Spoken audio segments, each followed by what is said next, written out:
Buenos días. Estamos en el bautismo del Espíritu Santo. Según yo, nos quedamos en esta pregunta: ¿cuál es la función importantísima del bautismo del Espíritu Santo? Sí, ¿verdad? No sé si vimos el primer punto.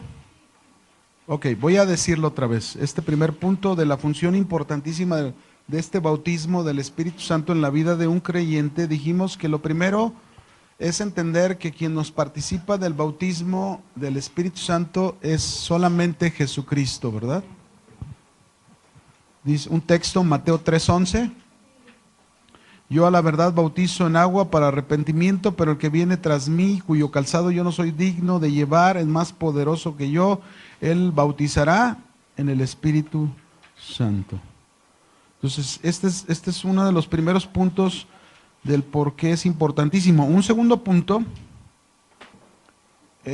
la venida del Espíritu Santo, mis hermanos, marca el inicio de un nuevo pacto de Dios con los hombres, ¿no? Él hizo un primer pacto con Abraham y este inicio de la venida del Espíritu Santo marca el inicio de un nuevo pacto que consiste en la venida del reino de Dios al corazón de los hombres. Así que si usted y yo hemos recibido el Espíritu Santo, usted y yo estamos dentro de un nuevo pacto con Dios y el reino de Dios ha venido a nuestro corazón. Amén. La venida del Espíritu Santo es la evidencia de la venida del reino de Dios a nuestro corazón. Vamos a anotar algunos puntos dentro de esta función importante del Espíritu Santo, su venida. Número 1. En primer lugar, el Espíritu Santo es el que hace efectiva. El Espíritu Santo es el que hace efectiva nuestra unión con Cristo de su muerte y su resurrección. ¿Se acuerdan que el bautismo representa esto, verdad? Cuando dijimos, cada fundamento que hemos ido aprendiendo, me he arrepentido, puse mi fe, mi confianza en Jesús y obedezco ir a las aguas, entonces voy al bautismo. ¿Y qué representaba el bautismo? Morir, pero luego resucitar, ¿verdad? Bueno, ese acto que yo celebro, quien lo hace efectivo en mi vida es el Espíritu Santo. Es como lo estamos diciendo en este punto. Él hace efectivo nuestra unión con Cristo de su muerte y su resurrección. A eso vino el Espíritu Santo. 2. El Espíritu Santo es quien nos imparte la nueva vida de Cristo. ¿Cuántos han oído hablar de nacer de nuevo?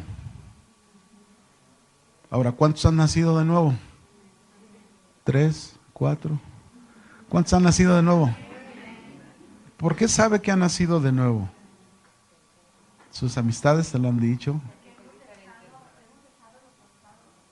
Fíjense, porque sus amistades se lo han dicho, que han visto en su vida cosas diferentes. ¿Por qué hemos dejado lo pasado? ¿Qué más? Alguien dice que porque lo siente, ¿verdad? Bueno, vamos a aprender en esto. Pero fíjense bien, el Espíritu Santo, quien imparte la nueva vida de Cristo en nosotros como cristianos, tenemos que ser muy, ¿cómo decirlo?, honestos, en el sentido de que realmente en nosotros se vea una vida diferente, porque si hablamos que el Espíritu Santo vino a nosotros para traer una nueva vida, la nueva vida de Cristo a nosotros, esto quiere decir que usted y yo comenzamos, desde ese momento en que lo entendemos, comenzamos a mostrar la vida de Cristo en nosotros. A lo mejor de diferentes maneras. Por ejemplo, Marisol decía hace un momento, es que me han dicho, algunos que me conocen y me ven, que ya no soy igual que antes. A lo mejor no quiere decir que ya todo, pero ya han visto rasgos diferentes. Acá otra hermana decía, es que ya no, pues mi pasado ya se va quedando atrás. Fíjense cómo lo que hemos venido hablando de lo que es el bautismo en agua, ¿se acuerdan? Morir al viejo hombre y resucitar a una nueva vida. ¿Quién dijimos que hace efectivo eso ahorita en este fundamento? El Espíritu Santo. Esos son los rasgos que uno tiene que darse cuenta de decir, esto está sucediendo en mi vida y por eso yo estoy seguro y convencido de que soy una nueva criatura. Como lo dice 2 Corintios 5:17, ¿verdad? ¿Alguien se sabe? 2 Corintios 5:17 es un versículo muy conocido que dice, si alguno está en Cristo, nueva criatura es. Las cosas viejas, he aquí todas son hechas. ¿Cuántas? Es decir, a lo mejor no todo se ve en un momento en mí, pero lo entiendo, todas. Esto quiere decir que toda mi vida tiene que ir siendo transformada. Pero ¿quién hace esa labor? El Espíritu Santo en mi interior. Entonces aquí está otro tercer punto.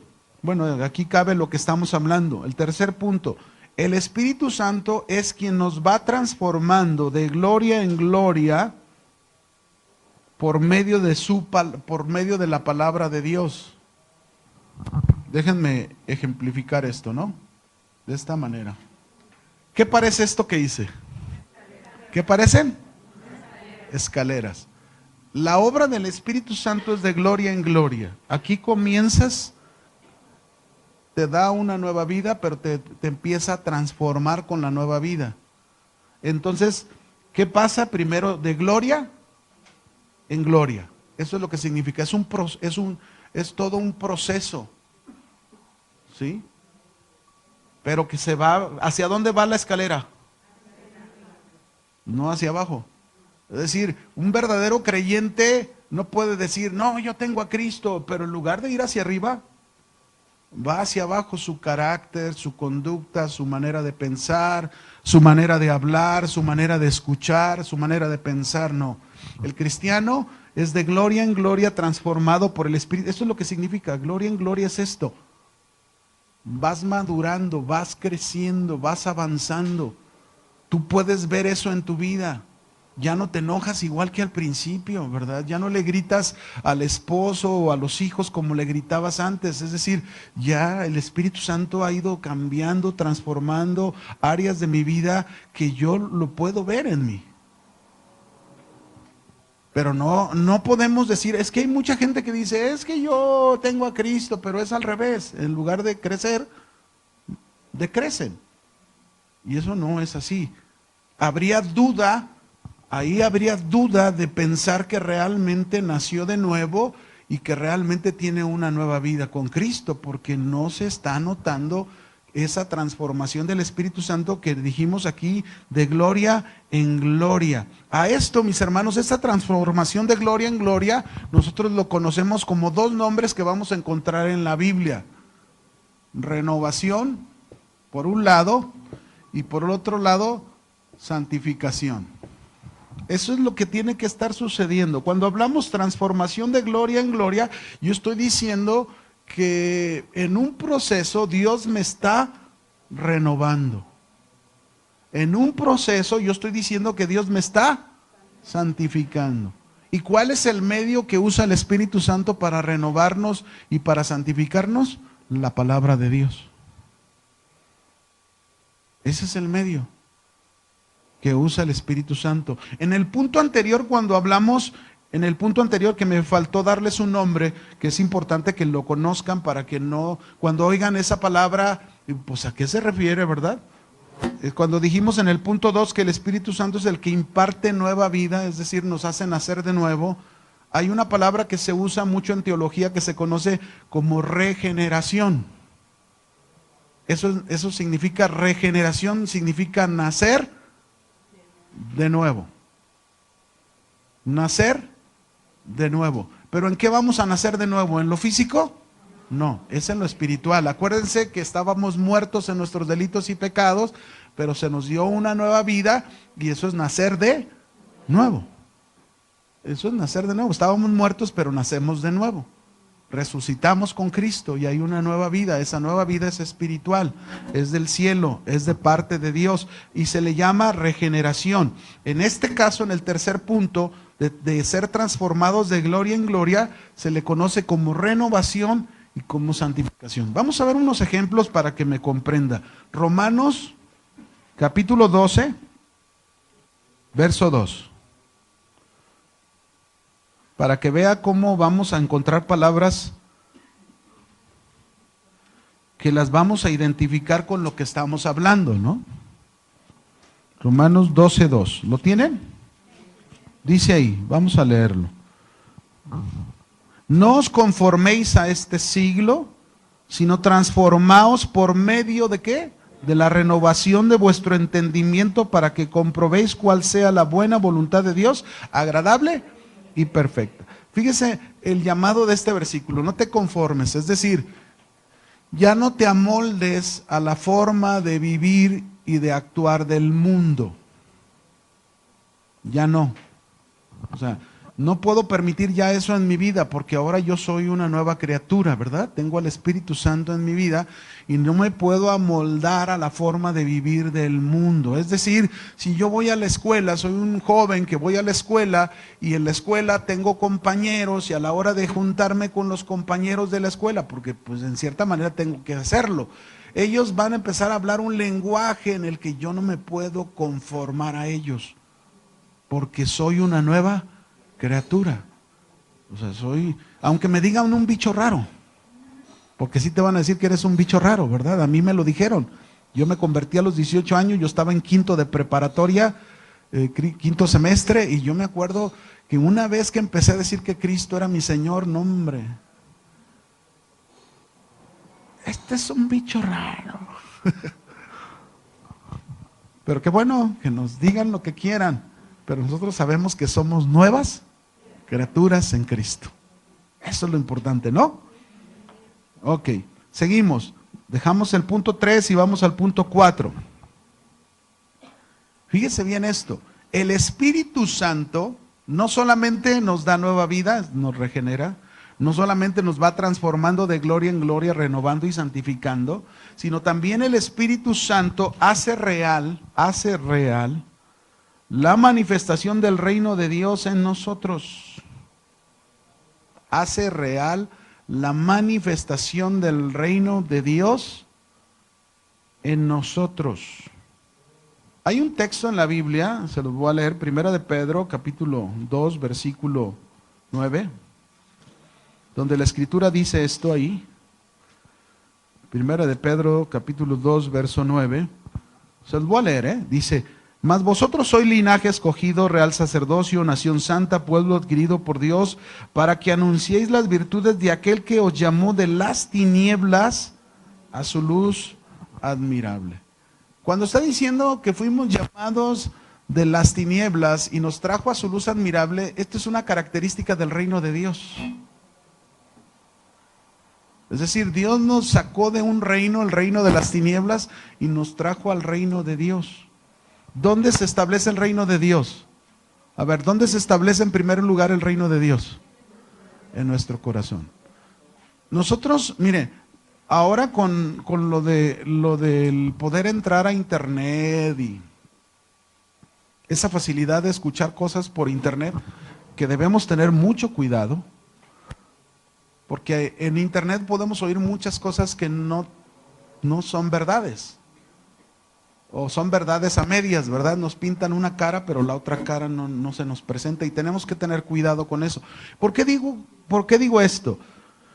Porque hay quienes dicen que el reino de Dios literal, lo debe de establecer la iglesia de Cristo. Entonces, esa es una doctrina que se conoce hoy como el reino ahora, o el dominionismo. Es una doctrina errónea, equivocada. ¿Por qué? Porque ellos dicen, quienes predican esta doctrina, dicen que Jesucristo no va a regresar, que quien debe de establecer el reino de Dios literal en la tierra es la iglesia. Y esto no es verdad. Y les voy a explicar por qué no es verdad. Porque si el reino de Dios en primer lugar no se establece en el corazón de los hombres, el corazón del hombre va a seguir corrupto. El corazón del hombre va a seguir desviándose. El corazón del hombre va a seguir usando su carne y su naturaleza para provecho personal y no para cumplir los propósitos de Dios. Entonces esto no es una verdad. Quien va a establecer el reino literal en el futuro se llama Jesucristo. Él sí lo va a hacer.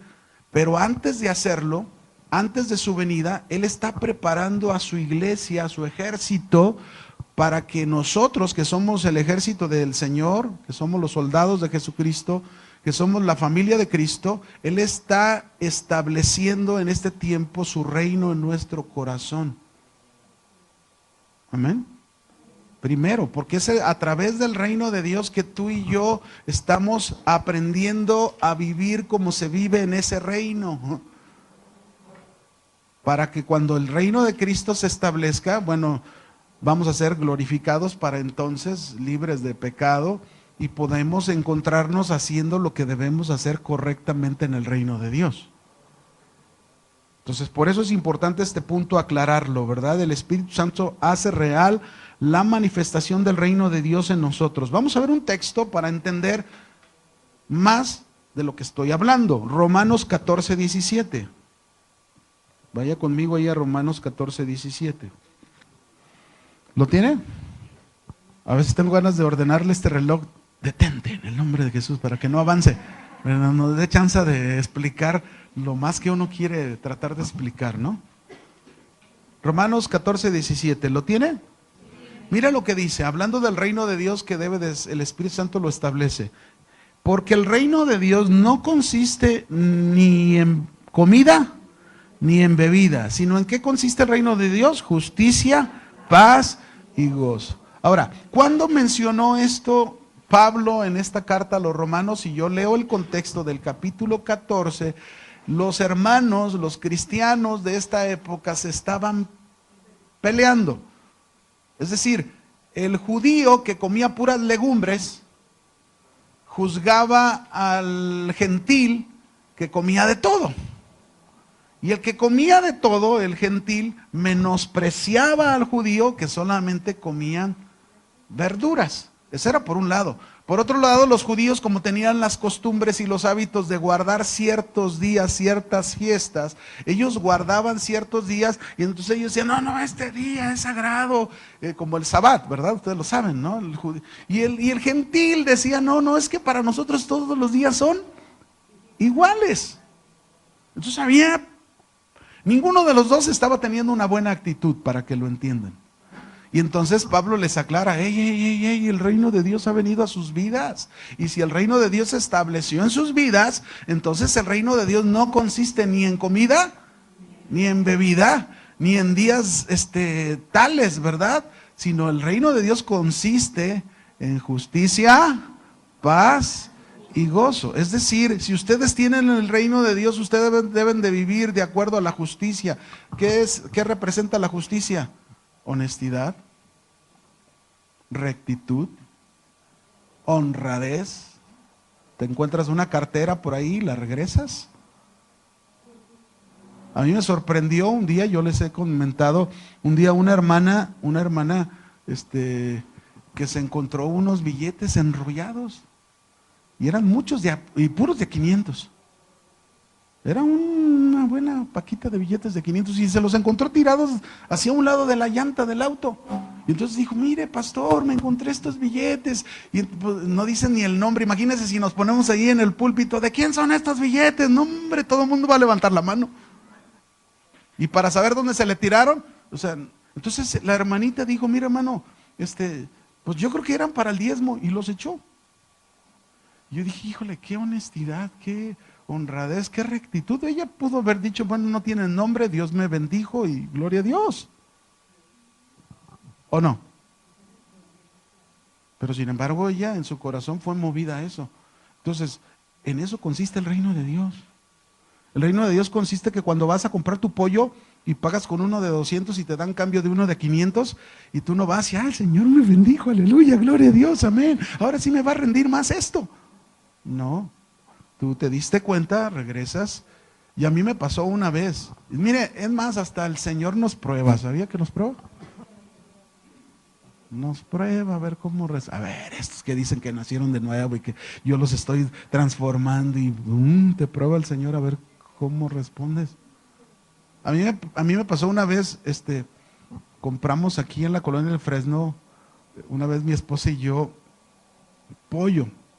Pero créanme que yo no me fijé en el cambio. Pagué con un billete de 200 y me dieron regreso de un billete de a 500. Pero entonces, como pues estaba lejos donde vivíamos, hasta que llegué a la casa me di cuenta y dije, híjole, nos dio cambio de más. Al día siguiente, en la primera oportunidad, yo regresé y no se imagina, cuando yo regresé el dinero con la del pollo, estaba, ay, gracias Señor, porque ya me lo iban a descontar de mi sueldo. A lo mejor hasta sin sueldo se iba a quedar. Entonces, qué bendición que usted y yo, si de verdad estamos siendo nuevas criaturas, eso consiste el tercer punto, que el reino de Dios se está estableciendo ¿en dónde? Estamos aprendiendo a vivir de acuerdo a ese reino. ¿De dónde es este reino? Ahí él mismo lo dice, el reino de los... Ese es el reino de Dios que está en los cielos. Para eso se establece, para aprender. Nosotros nos encontramos aquí en la tierra y aprendemos a vivir de acuerdo a las normas y reglas de las leyes de nuestro gobierno aquí en México. Y usted dice, uy, pues qué leyes, ¿verdad? Todo mundo las quebranta, las corrompe. Y los que guardan, supuestamente son guardadores de la ley, son los primeros que las quebrantan. Pero bueno, pero no por eso nosotros que estamos en el reino de Cristo, el reino de Cristo nos debe de llevar a guardar en una manera correcta las leyes de nuestro país, de nuestra nación, en lo humano, ¿no? Y el último punto del Espíritu Santo. El Espíritu Santo hace toda una obra en nuestro interior. Fíjense bien, el Espíritu Santo hace toda una obra en nuestro interior, de modo que el reino de Dios, se traduzca en una conducta en nuestras vidas, de acuerdo a ese reino. Sí, sí, sí. El Espíritu Santo hace toda una obra en nuestro interior, de modo que el reino de Dios se traduzca en una conducta en nuestras vidas de acuerdo a ese reino. La idea principal, mis hermanos, de ese reino que se traduce en una conducta en nuestras vidas, uno de los puntos importantes de esa conducta es que usted y yo aprendemos a vivir sujetos a ese reino. ¿Quién es el rey de este reino? Cristo. Él es el rey de este reino, Jesucristo. Muy bien, vamos a pasar a otro punto.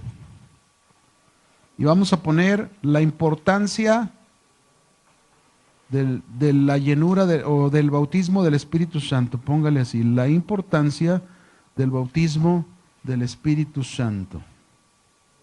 Ahora, yo quiero que hagamos voy a borrar esto. Hay una distinción que debemos de conocer.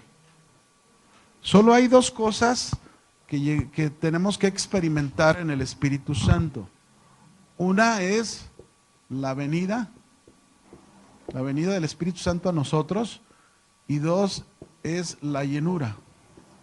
Estos son dos puntos importantes a considerar. Una es la venida del Espíritu Santo a nosotros, que se traduce como el bautismo del Espíritu Santo, y esto solo es una obra de Dios, la primera.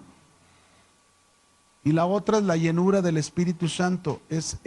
La llenura es una responsabilidad de nosotros, nuestra. Es decir, yo tengo al Espíritu Santo, pero la Biblia me enseña que todos los días me debo de llenar del Espíritu Santo. Efesios capítulo 5, verso 18. 5:18. ¿Lo tenemos? Dice, no os embriaguéis con vino en el cual hay disolución, sino antes bien ser llenos del Espíritu Santo. Esto es muy diferente, fíjense, ¿a quién se le está dando la orden? De decir, no se embriaguen con vino en el cual hay disolución, sino antes bien sean llenos del Espíritu Santo. Es una orden, es un mandamiento. ¿Para quiénes es un mandamiento? Para nosotros, todos los creyentes. O sea, es nuestra responsabilidad llenarnos del Espíritu Santo. ¿Sí? La venida del Espíritu Santo no es nuestra responsabilidad. Esta es la responsabilidad de Dios, es la respuesta de Dios a nosotros, ya lo hemos dicho. Por haberme arrepentido y haber creído, entonces Dios me da de su Espíritu Santo. Ahora, vamos a pensar muchas palabras que encontramos en esta venida, porque tenemos que entenderla, ¿no? Por ejemplo, Juan 14:17. Juan 14:17. ¿Lo tienen? Dice, el Espíritu de verdad, el cual el mundo no puede recibir porque no le ve ni le conoce, pero vosotros le conocéis porque mora con vosotros y estará en vosotros. Es decir, aquí Jesús les está hablando de la venida de la promesa que les había hecho del Espíritu Santo a sus vidas. El Espíritu Santo es el que iba a venir para morar en sus corazones y estar con ellos. Ahora, vamos a otro texto donde se le menciona de una manera diferente, pero que tiene que ver con la venida. Vamos a Efesios, ahí mismo en el capítulo 1, versículo 13. Efesios 1:13, por favor. ¿Lo tienen? Mira lo que dice aquí. Todo esto con lo que tiene que ver con ¿qué? Que es el bautismo del Espíritu Santo, que nos debe de quedar claro, ¿verdad? Porque algunos confunden el bautismo del Espíritu Santo con la llenura. Y no hay que confundirlo. El bautismo del Espíritu Santo es la obra de Dios de cumplir su promesa sobre todo toda persona creyente, es decir, sobre todo aquel que se ha arrepentido y ha creído en el Señor Jesucristo. La promesa del Espíritu Santo es para esa persona. Vamos a leerlo. Efesios 1:13. Dice, en él también nosotros, habiendo, fíjense bien cómo es el proceso, habiendo primero, en primer lugar, ¿qué? Oído la palabra de verdad del evangelio de nuestra salvación. Se supone que ahí lleva implícito que si ya escuchaste el mensaje de la salvación, te has arrepentido. Y luego dice, y habiendo creído en él, ahí está la fe. Y luego después de la fe, ¿qué dice? Fuisteis, ¿qué? Sellados con el Espíritu Santo de la promesa, que es las arras de nuestra herencia hasta la redención de la posesión adquirida para alabanza de su gloria. Ahí está. ¿Qué otro nombre se le da a la venida del Espíritu Santo aparte de bautismo? ¿Qué otro nombre? Sello. Es decir, una vez que tú y yo recibimos al Espíritu Santo, la marca de Dios, el sello de Dios para nuestras vidas es el Espíritu Santo. Y se usa un nombre, sello, que era como el anillo de los reyes o los emperadores que tenían un anillo, y cuando ellos hacían un edicto, marcaban en el edicto con su anillo, y ese era un sello para distinguir que aquel escrito, aquel mandato o aquel edicto era posesión del rey. Esto es lo mismo. ¿Cuántos han visto los animales, por ejemplo, hoy en día, que los marcan, verdad? ¿Para qué los marcan?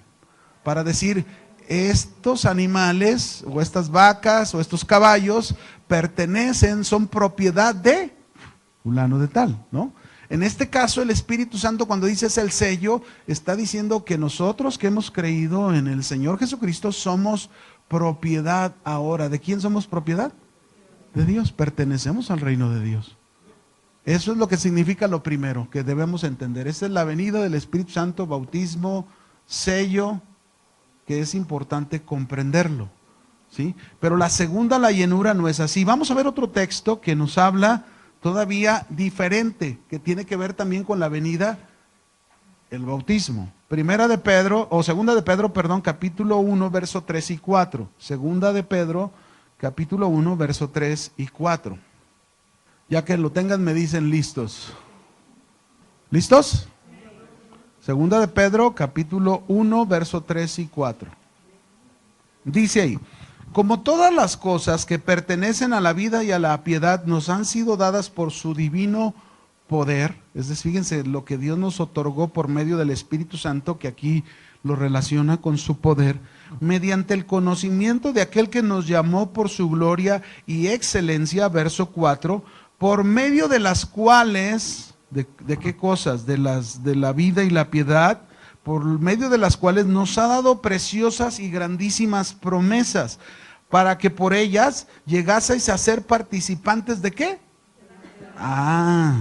Habiendo huido de la corrupción que hay en el mundo a causa de la concupiscencia. Fíjense, aquí está otro punto que tiene que ver con la venida. La venida, el bautismo del Espíritu Santo, tiene que ver no solamente con sello, tiene que ver con que usted y yo somos nuevas criaturas.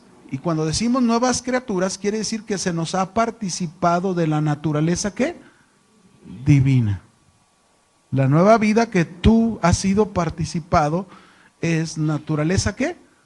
Divina. Es importante entender esto. Ahora te voy a explicar por qué. No voy a hablar ahorita de la llenura. Más adelante vamos a tener clases sobre lo que realmente significa la llenura, porque también hay muchos errores y muchas equivocaciones de lo que es la llenura del Espíritu Santo, que hay que entender qué es realmente la llenura, ¿no?, del Espíritu Santo. Entonces estamos en la vida. Ahora, hay que entender algo aquí, mis hermanos.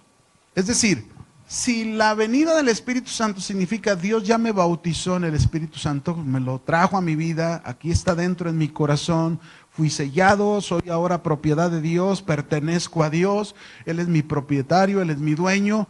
Pero también dijimos que esa venida del Espíritu Santo significa que fui participado de una nueva naturaleza. Antes mi naturaleza nada más era humana, pero ahora tengo parte de la naturaleza de Dios, que es en esa nueva vida espiritual que Él me dio. ¿Me explico? Ahora, esa nueva naturaleza que Dios me dio y que me dice que yo soy una nueva criatura. Ahora entendamos esto. Cuando uno nace de nuevo en Cristo, ¿uno nace como un adulto o como un bebé? ¿Cómo? Hasta ahí es responsabilidad de Dios. ¿Me explico? Pero luego ya viene la responsabilidad nuestra. La responsabilidad nuestra es esto. Todo lo que sigue después de.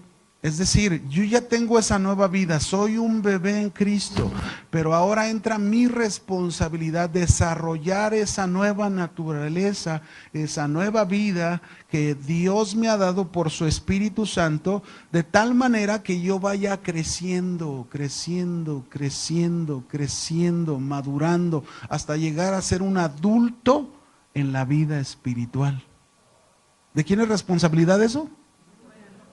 Tuya, mía. Esa no es responsabilidad de Dios, porque algunos creen que porque ya tienen nueva vida o tienen al Espíritu Santo, la venida, piensan que ahí queda todo. No, para eso es la llenura. La llenura tiene que ver con el desarrollo de la vida espiritual en cada uno de nosotros. Amén. Bien, eso lo vamos a ver todavía más a fondo adelante. Por el tiempo que me queda, vamos a ver ahora diferentes conceptos. Es importante entender esto. Diferentes conceptos que se tienen del Espíritu Santo erróneos. Diferentes conceptos que se tienen del Espíritu Santo, ¿qué dijimos? Erróneos. Número 1. Primer concepto. Algunos dicen que el Espíritu Santo no es Dios, sino una fuerza de Dios. Y para empezar, algunos dicen que el Espíritu Santo no es Dios, sino una fuerza de Dios. ¿Quiénes son los que hablan de esto? Los testigos de Jehová. Equivocadamente ellos enseñan mal esto, porque el Espíritu Santo, mis hermanos, es la tercera persona de la Trinidad. Es una persona y no es una fuerza. Padre, Hijo y Espíritu Santo. Vamos a ver unos textos para confirmar cómo el Espíritu Santo es una persona y es considerada Dios. Por ejemplo, Jesús dijo en Juan 14, 16 al 17, Él dice aquí, Juan 14, 16 al 17, yo voy a rogar, dice, yo rogaré al Padre y os daré otro consolador. Note usted que ya está comparando Jesús al Espíritu Santo con Él, que haría la función de Jesús, consolador. Y dice, para que esté con vosotros para siempre. Y luego el artículo, el Espíritu Santo, Él está hablando, el Espíritu de verdad, se está refiriendo una persona, no alguien distinto, ¿verdad? A Él, pero que es una persona. Dice, el cual el mundo no puede recibir porque no le ve ni le conoce, pero vosotros le conocéis porque mora con vosotros y estará en vosotros. Tenemos que entender algo. Si alguna vez, yo no sé si lo has pensado, de pensar de esta manera. Cristo es Dios, ¿verdad? Él tomó un día la decisión junto con el Padre y el Espíritu Santo en la eternidad, que Él vendría, tomaría cuerpo humano, se haría completamente hombre, sin dejar de ser Dios, para representarnos a todos nosotros. ¿Estamos de acuerdo? Ahora, al hacerse hombre, Cristo Jesús fue el único hombre perfecto en la tierra que cumplió todas las leyes de Dios. Por eso nos podía representar. Pero él era completamente hombre y él era completamente Dios. Y pudo hacer eso. Ahora, póngase usted a pensar. ¿Nosotros podíamos por nosotros mismos? ¿Podríamos cambiar y ser diferentes? No. ¿Y quién entonces ha venido a nosotros a morar? ¿Qué es? Dios. Fíjese cómo esto es como algo similar a Cristo. Es decir, solamente es por Dios en nosotros que nosotros podemos cambiar y lograr lo que Cristo logró por nosotros a través de su sacrificio en la cruz. Si Dios no estuviera en nosotros, no podríamos ser diferentes. No podríamos buscar igualarnos, asemejarnos a Cristo Jesús. No podríamos. Pero es Dios en nosotros que nos ayuda para poder nosotros cada día conducirnos a ser semejantes a Cristo. ¿Lo comprende? Bien. Vamos a otro texto. Dice ahí en Juan capítulo 16, versos 7 y 8. 16, versos 7 y 8 de Juan. Estamos en el Evangelio de Juan. Perdón. Dice, pero yo os digo la verdad, os conviene que yo me vaya, porque si no me fuera el Consolador no vendría a vosotros, mas si me fuere os lo enviaré, y cuando Él venga, otra vez vea los artículos que hablan de una persona, cuando Él venga convencerá al mundo de pecado, de justicia y de juicio. Una fuerza no puede hacer esa función. Una fuerza no puede convencer de pecado, justicia y juicio. Una persona sí lo puede hacer, y esta es la función del Espíritu Santo. ¿Sí? Por eso ahí está un punto equivocado de que muchos dicen que el Espíritu Santo no es Dios, sino es una fuerza. No, nosotros no podríamos ser diferentes si no fuera Dios en nosotros. Podemos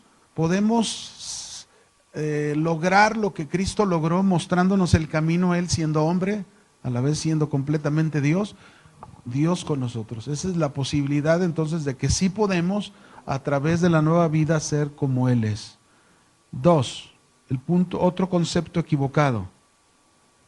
Fíjense, otros dicen que el Espíritu Santo sí es Dios. Otros dicen que el Espíritu Santo sí es Dios, se reconocen que es Dios, pero los hechos que hizo en el pasado ya no los hace hoy. Pero los hechos que hizo en el pasado ya no los hace hoy. Y yo aquí preguntaría, bueno, ¿que el Espíritu Santo dejó de ser lo que es? Él sigue siendo Dios, como Jesucristo sigue siendo Dios, y el Padre sigue siendo Dios, el Dios que es el que obró en Noé, que obró en Abraham, que obró en Moisés. Aquel Dios que abrió el Mar Rojo es el mismo Dios que se sigue manifestando hoy en día a través del Espíritu Santo en nosotros. Así que Él sigue haciendo las mismas obras que Él cree conveniente hacer. Quizás no abra un mar rojo el día de hoy. O sea, que no hay necesidad de abrir un mar. Pero sí Dios puede manifestarse por el Espíritu Santo en otras maneras. ¿Enseñan eso? Pues hay varios. Por ejemplo, habríamos de pensar, algunos apostólicos se les considera como unitarios. Los unitarios no creen tanto en que Padre, Hijo y Espíritu Santo. Ellos hablan de es el mismo Dios pero manifestado en diferentes maneras. No es así como la Biblia lo presenta. La Biblia presenta claramente cada uno es una persona distinta, pero los tres son un Dios, un único Dios verdadero. Diferente. Por un lado son los unitarios. Por otro lado, hoy en día por ahí andan otros con otra enseñanza que le quitan el cesacionismo. Es una doctrina que ellos manejan. Son cristianos ciertamente, pero ellos manejan una doctrina donde ya dicen que el Espíritu Santo ya no, sus dones no funcionan hoy en día, no hace los milagros hoy en día, bueno, todo ese tipo de cosas, ¿verdad? No quiero meterme en rollos de esa doctrina, pues para no confundirlos, porque no se trata de eso. Pero ese es otro de los que hablan de que el Espíritu Santo niegan ya, Él ya no obra de esa manera. Pero bueno, pues es triste porque el Espíritu Santo sigue siendo Dios, y si lo tengo en mi corazón, el Espíritu Santo, Dios sigue obrando de la misma manera, pero de acuerdo a lo que Él cree necesario hoy en día, ¿sí? Algunos quieren seguir viendo los mismos milagros de antes, a ver, que Dios abra un mar como lo abrió con Moisés para poder creer. Pues no, pero sí el Señor sigue haciendo obras tremendas, sigue sanando cánceres, sigue levantando paralíticos, sigue sanando ciegos. Y si usted dice, bueno, yo no he sido testigo, yo sí. Si usted no, yo sí he sido testigo de muchos milagros que con mis propios ojos yo he podido ver de parte de Dios. No los que dicen, porque hay mucha gente que dice, no, un milagro. Y pues no es tal cual. Pero sí hay milagros que son claramente confirmados y manifestados. Y ahí es donde podemos seguir viendo la manifestación de Dios por medio de su Espíritu Santo. Pero hay quienes lo niegan, ¿no? Entonces, ahí está otro concepto equivocado del Espíritu Santo. Un concepto más, que todavía alcanzo, es la falta de interés que se le da a su presencia. La falta de interés que se le da a su presencia.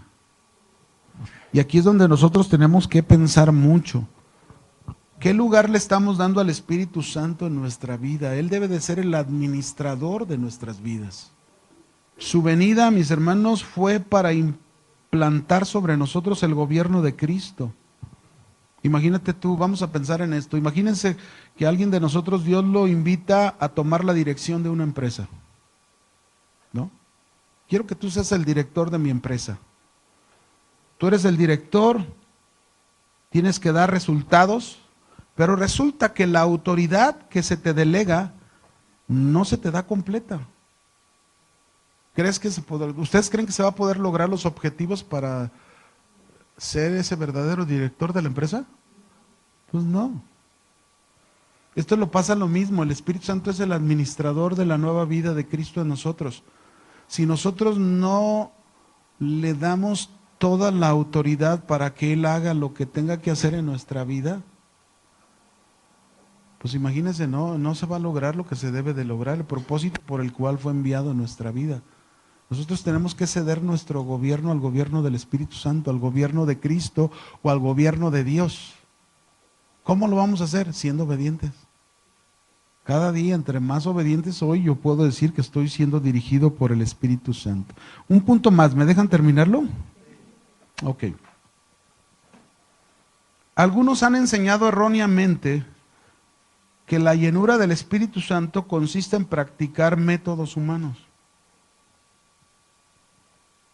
Algunos han enseñado erróneamente que la llenura del Espíritu Santo consiste en practicar métodos humanos. Y por eso, incluso hasta en internet, podemos ver algunos videos tan tristes, ¿verdad? Donde vemos gente brincando, dando maromas, algunos haciéndole como animalitos, incluso algunos otros aullando, y todavía a los ministros que están llevando a cabo aquello diciendo, esa es la obra del Espíritu, esa es la llenura. No es cierto.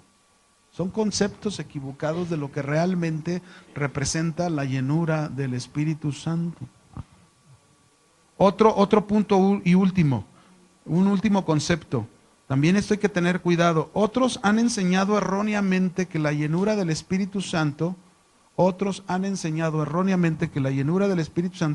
consiste en una cuestión emocional. Y bueno, cuando se ven este tipo de cosas emocionales, pues imagínense, yo 12 años pastoreando en las Águilas llegué a ver cosas que tuve que corregir, ¿no? Por ejemplo, un joven un día en la iglesia, según él estaba borracho. Y no lo podían sostener porque él estaba bien borracho del Espíritu Santo. Y yo dije, ¿de dónde aprendió eso? Había ido a un evento donde aprendió que supuestamente la borrachera del Espíritu Santo. Pero su vida práctica, su vida diaria, ¿de qué le servía semejante borrachera según él del Espíritu Santo? Como según él creía, cuando su vida sigue siendo la misma. Esa no es la llenura. Nos equivocamos. Y a veces son malas enseñanzas, malas instrucciones. La llenura del Espíritu Santo consiste en algo diferente que la Escritura nos lo va a aclarar más adelante, ¿no? Entonces tengamos cuidado de entender estos conceptos equivocados que no es la llenura del Espíritu Santo. Amén. Bien, aquí nos vamos a quedar. Cuídese mucho, que Dios le bendiga y busque ser lleno del Espíritu Santo. ¿Está bien?